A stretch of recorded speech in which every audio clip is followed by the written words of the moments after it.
மற்றவங்களை போஷிக்கிறதற்கு வல்லவராய் இருக்கிறார். நான் தீர்க்க தரிசனமாய் சொல்லுகிறேன், அந்த தேவைகள் சந்திக்கப்படும், வெகு சீக்கிரத்தில் சந்திக்கப்படும். ஆண்டவர் அதற்கான ஒரு வழிகளை உங்களுக்கு திறப்பார். உங்களுக்கு முன்பாக இருக்கிற கட்டுகள் உடைக்கப்பட்டு அதை ரொம்ப லெகுவாய் அந்த காரியத்தை செய்து முடிக்கிறதற்கு ஆண்டவர் ஒரு நன்மையை கர்த்தர் கிருபையாய் தருகிறவர். ஹல்லேலூயா, ஆமென். ஆண்டவரை போல நல்லவர் ஒருவரும் இல்லை. ஸோ ஒரு ஊழியக்காரர் எப்போவுமே அவர் நான் தெரிஞ்ச வரைக்கும் அவர் யாரிடத்துலையுமே எந்த உதவியும் அவர் கேட்டதே இல்லை. அப்போ ஒரு விஷயம் என்னிடத்துல இந்த மாதிரி நம்ம அந்த ஸ்கூல் இந்த மாதிரி ஓப்பன் பண்ணுற ஒரு டைமில் பாஸ்டர் 2 பிள்ளைகள் இப்பொழுது ஆயிட்டாங்க, ஆனால் அந்த ஸ்கூல் ஃபீஸுக்கு ரொம்ப கஷ்டமாக இருக்குது, என்ன பண்ணுறனே தெரியல அப்படின்ற ஒரு சூழ்நிலை. இந்த டைம் அந்த ஃபீஸை நான் கட்டணும், அதனால் யார்ட்டையும் பெருசாக நான் கேட்கல, ஆனாலும் உங்கள்கிட்ட சரி ஒரு வார்த்தை கேட்குறேன், ஏதாவது உங்களுக்கு ஹெல்ப் பண்ண முடியுமா அப்படின்னு கேட்டார்.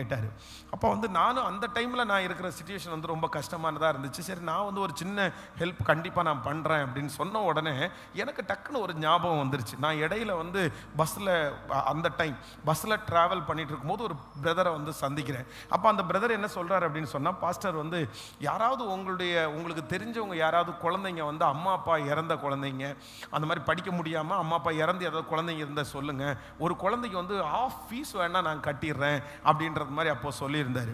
கரெக்டாக இவர் எங்கிட்ட பேசும்போது அந்த பர்சனை ஞாபகம் வந்துருச்சு. ஆனால் அவர் அப்பா அம்மா இல்லை அப்படின்னா பரவாயில்ல அப்படின்னு சொன்னார்.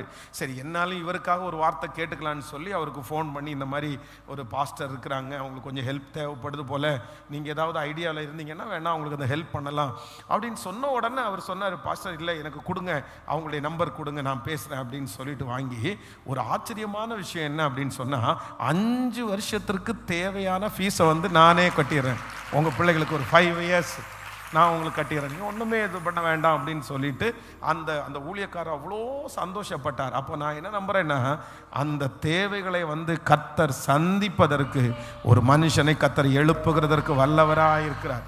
உங்கள் தேவைகள் அந்த மனுஷனுக்கு சந்திக்கப்படுமே ஆனால், அந்த நபருக்கு ஒரு அற்புதத்தை கர்த்தர் செய்வார். ஆனால் நான் நம்புகிறேன், உங்களுக்கும் எனக்கும் கர்த்தர் மாமிச தேகமுள்ள யாவருக்கும் ஆகாரம் கொடுக்கிற தேவன். உங்களுடைய பாத்திரம் நிரம்பி வழிய போகிறது, பாத்திரம் நிரம்பி வழிய போகிறது. காற்றை காண மாட்டீர்கள், மழையை பார்க்க மாட்டீர்கள், ஆனாலும் அந்த தேவைகள் சந்திக்கப்படும்.